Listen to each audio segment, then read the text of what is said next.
Hi, M6037. Please introduce yourself. I'm Vivian Gallego. I'm 39 years old. I'm married. I have two children. Age is 17, 16, and 3 years old. My religion is Iglesia ni Cristo. Okay, your highest educational High attainment. school graduate. Okay. Um, since I saw that you have experience being a helper in Singapore, tell me about your experiences. You have experience since 2013, 2016, right? Yes. Okay, tell me about your experience. 4 member. The, uh, the old is 4 and 3 years old in couple. Okay, and other household chores that you do? Do I do washing clothes, ironing, marketing, take care of baby. Okay, and you have also another experience on the same country, right? For almost 2 years and 7 months. Tell me about your experience on your second employer. 4 members. For, we have two children. Four age is 4 years old and 9 months baby. Okay, and other household chores that you do? Do do washing and ironing, take care baby and cooking. Okay, so you have an experience taking care of a newborn baby, so you know how to prepare a milk for a newborn, right? Yes, sir. Okay, if the baby is crying, what will you do? Take a temperature. Change the diaper. Okay, and if the baby doesn't stop to cry after you check the temperature and change the diaper, what will you do?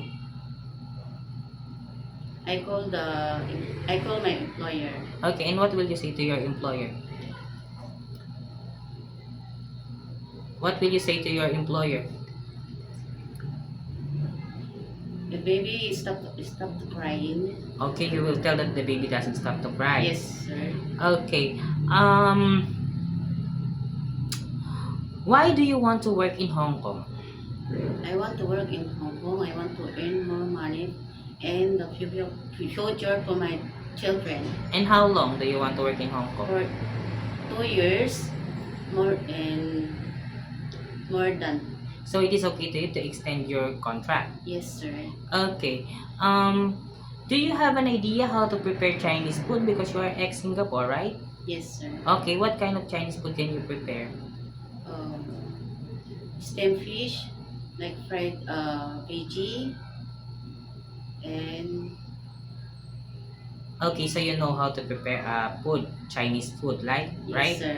Okay, if your employer prepare foods, it is okay to you to eat the food that they provide. Yes, sir.